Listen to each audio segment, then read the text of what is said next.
সুনামগঞ্জে হাওড় নদী রক্ষা আন্দোলনের প্রতিবাদ সভা।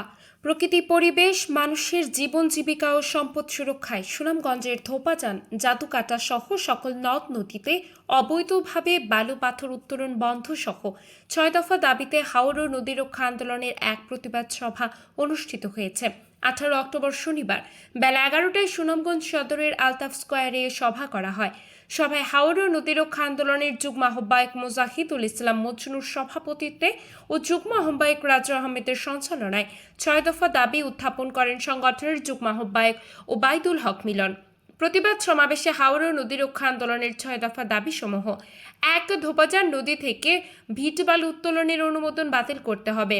২. জাদুকাটা নদীতে ইজারা বহির্ভূত স্থান থেকে বালু পাথর উত্তোলন বন্ধ করতে হবে। ৩. বালু পাথর লুটপাটকারীদের চিহ্নিত করে তাদের বিরুদ্ধে সরকারবাদী মামলা করতে হবে। প্রকৃত দোষী ব্যক্তিদের আইনের আওতায় নিয়ে এসে দ্রুত শাস্তি নিশ্চিত করতে হবে। ৪. দোয়ারা বাজার উপজেলার চিলাই নদীতে অবৈধ বালু উত্তোলন বন্ধ করতে হবে। ৫. দোয়ারা বাজার উপজেলার খাসিয়ামারা নদীতে অবৈধ বালু উত্তোলন বন্ধ করতে হবে। ৬. জেলার প্রত্যেকটি খনিজ সম্পদ অঞ্চলে টাস্ক ফোর্স গঠন করতে হবে। নিয়মিত মোবাইল কোর্ট পরিচালনা করতে হবে।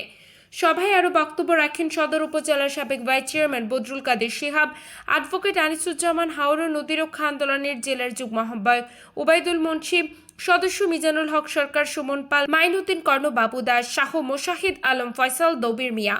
সদর উপজেলার আহ্বায়ক নুরুজ্জামান জুয়েল, যুগ্ম আহ্বায়ক রুহুল আমিন, ফারুক আহমেদ, পৌর শাখার আহ্বায়ক আফিকুজ্জামান রিপন, যুগ্ম আহ্বায়ক আব্দুল মতিন, আশরাফুজ্জামান বাবলু, শফিউল আলম।